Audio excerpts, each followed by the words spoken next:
ओम शांति। आज हम जानेंगे परमपिता परमात्मा शिव और उनके दिव्य कर्तव्य। ऊपर परमपिता परमात्मा ज्योति बिंदु शिव का जो चित्र दिया गया है उस द्वारा समझाया गया है कि कलयुग के अंत में धर्म ग्लानि अथवा अज्ञान रात्रि के समय शिव सृष्टि का कल्याण करने के लिए सबसे पहले 3 सूक्ष्म देवता ब्रह्मा, विष्णु और शंकर को रचते हैं और इस कारण शिव त्रिमूर्ति कहलाते हैं। 3 देवताओं की रचना करने के बाद वो स्वयं इस मनुष्य लोक में एक साधारण एवं वृद्ध भक्त के तन में अवतरित होते हैं, जिनका नाम वे प्रजापिता ब्रह्मा रखते हैं।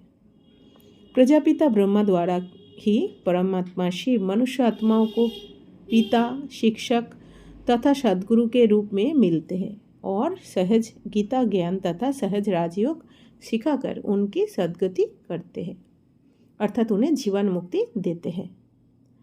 कलयुग के अंत में प्रजापिता ब्रह्मा द्वारा सतयुगी दैवी सृष्टि की स्थापना के साथ परमपिता परमात्मा शिव पुरानी आसुरी सृष्टि के महाविनाश की तैयारी भी शुरू करा देते हैं।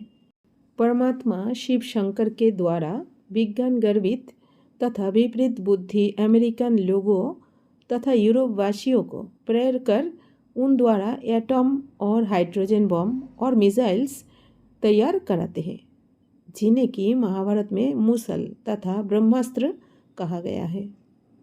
इधर वे भारत में भी देहविमानी धर्मभ्रष्ट तथा विपरीत बुद्धि वाले लोगों को अर्थात जिन्हें महाभारत की भाषा में कौरव कहा गया है तो पारस्परिक युद्ध के लिए प्रेरते हैं। विष्णु की 4 भुजाओं में से 2 भुजाएं श्री नारायण की और 2 भुजाएं श्री लक्ष्मी की प्रतीक है। शंख उनका पवित्र वचन अथवा ज्ञान योग की निशानी है।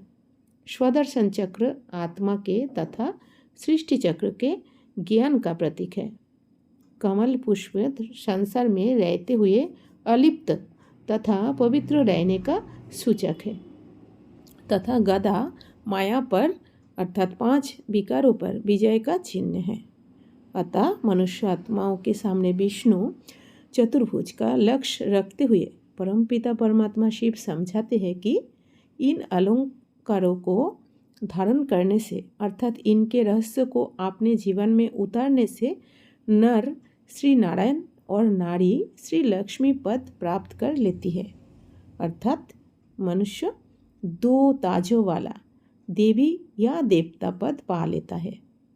इन 2 ताजों में से एक ताज तो प्रकाश का ताज अर्थात प्रभा मंडल क्राउन ऑफ लाइट है, जो कि पवित्रता व शांति का प्रतीक है, और दूसरा रतन जड़ित सोने का ताज है, जो संपत्ति अथवा सुख का अथवा राज्य भाग्य का सूचक है।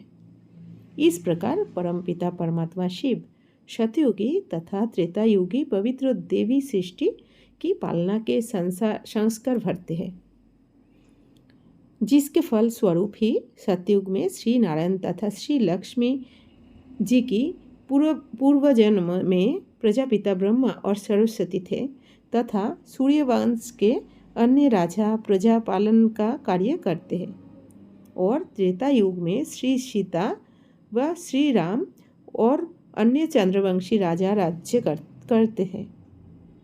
मालूम रहे कि वर्तमान समय परमपिता परमात्मा शिव प्रजापिता ब्रह्मा द्वारा तथा तीनों देवताओं द्वारा उपयुक्त तीनों कर्तव्य करा रहे हैं।